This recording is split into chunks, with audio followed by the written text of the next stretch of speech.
Alright, I'm making a very fast, short tutorial on how to use a keyboard in Guilty Gear Strive.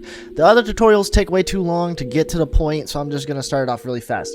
First thing you're going to want to do, go to this website. I'm going to link it in the description. This is a ghosting website. This is going to test if you can even use your keyboard for Guilty Gear. If you don't know what ghosting is, basically all you need to know is that you can't push multiple buttons at once.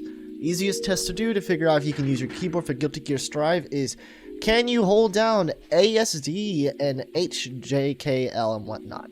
If you can hold down at least 6 buttons on the same row like this, you can probably use your keyboard for Guilty Gear Strive.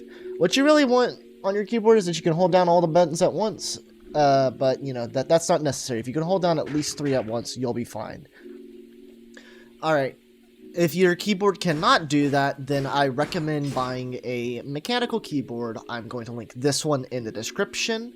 This is the one that I like to use. It's fairly cheap. It's a nice price. It sits nicely in your lap if you ever have to play it with it in your lap for whatever reason. This is the one that I recommend. It's TTC Red. If you really care, you can buy it in cherry switches as well. I don't really give a shit. I'm just putting the TTC Red because it's a cheaper option. This is important because if you can't hold down this many buttons at once, you're not going to be able to do, like, for example, Roman canceling, or holding down and back and also using faultless defense. If you're not able to do this, your keyboard cannot be used for Guilty Gear Strive. Now, if you're using like a membrane or something and you can do that, it's fine. All that matters is that your keyboard does not get ghosted when doing inputs. That's the most important part. Alright, number 2, settings. If you are already in training mode and you haven't figured it out yet, you can press enter to pause. For my button settings, I like to use space as up, down, left, right being on SAD. That's pretty typical. Now for the buttons, I like to use J for punch because this is where you typically place your index finger, and if you're going to be pushing this button, you're likely going to be mashing it. So I like to always keep it in a position where I can easily access it. For slash and kick, I like to place kick on I and slash on K. And then for heavy slash, I like to place it on L and dust on O. The reason for this is because if you ever need to switch up to kick, for example, moving your middle finger is pretty easy in my opinion for my hands. This is also important because for most characters, slash and heavy slash are typically the buttons that they use the most for spacing and whatnot. So keeping them on easy to access buttons like your middle finger and your ring finger makes it pretty simple and pretty easy. And if you ever have to, move your fingers up to, use dust to grab or kick for whatever reason, leaving it on your middle finger and your ring finger is a pretty good idea because they're typically the longest fingers on your hand. Other than that, I recommend setting dash to W. This is very, very simple, and it's reason because W is used for nothing. It's the easiest button to push. If you don't like this setup, for whatever reason in terms of what you use for movement, you can set up to W, like it is set by default, and then just set dash to shift. That's because your pinky isn't used for anything. You can also set it to any other button, like if you want to set to Roman cancel for whatever reason, go right ahead. But I like to have dash on W, and I like to have up on space. This is similar to hitbox setup, and I think they basically solved the problem with what they have. Also have reset positions on R. I think that's default though. Now, other than that, using a keyboard is fairly simple. If you really need it, go follow through the dojo. I'm mainly posting this video for the layout. Push forwards, push back, it's pretty simple. Some other things that you might not know immediately is, for example, people always ask, how do you do any of the inputs?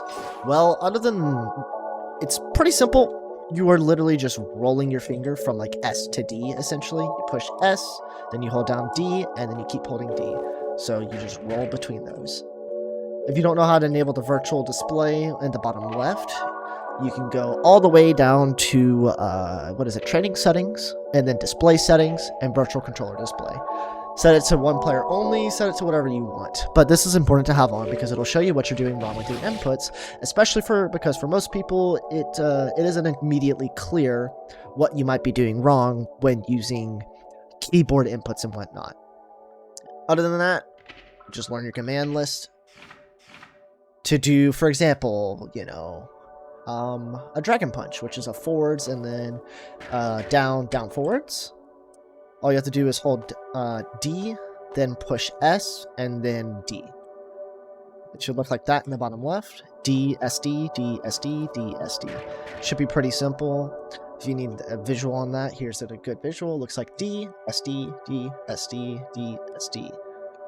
Other than that, if you want to do, for example, like a quarter circle forwards, you just do SD, SD, SD, SD. Or if you're doing it backwards, SA, SA, SA.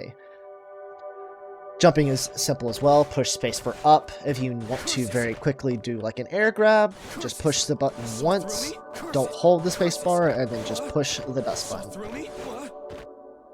This also makes something like tiger knees incredibly easy to do on a keyboard like this. All you do is the normal input, but at the very end of it, just add a jump, or up rather.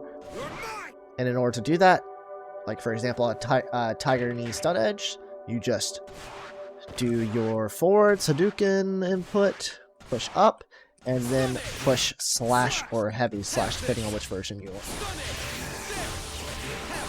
Makes it pretty simple.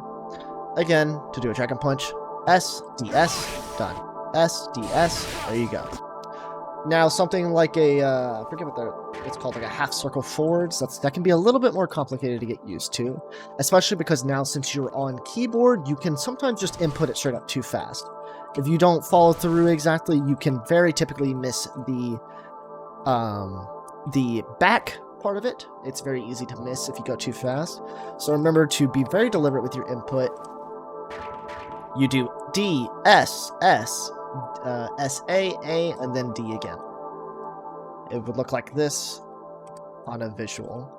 It's very important to make sure that when you push back, it's very important to just make sure you hit that back in general. Because if you go too fast, you might still be holding S and A, and then you won't get the input at all. Other than that, it should be easy enough. Now, something like a Roman cancel. Roman cancels are pretty simple on this. I should have gotten to that much earlier, excuse me. You just push JKL. Just leave it at that. Or you can push, you know, JIL, JKI, but JKL, punch slash heavy slash is what I like to do. If you have bound the dash button, that makes it very easy to do like a dashing Roman cancel. You should bind a dash button. You should bind a dash button. If you haven't bound your dash button, you should go bind it now. If you want to do a dashing Roman cancel, push W and then the 3 attack buttons at the same time. Very simple. You can do it backwards as well.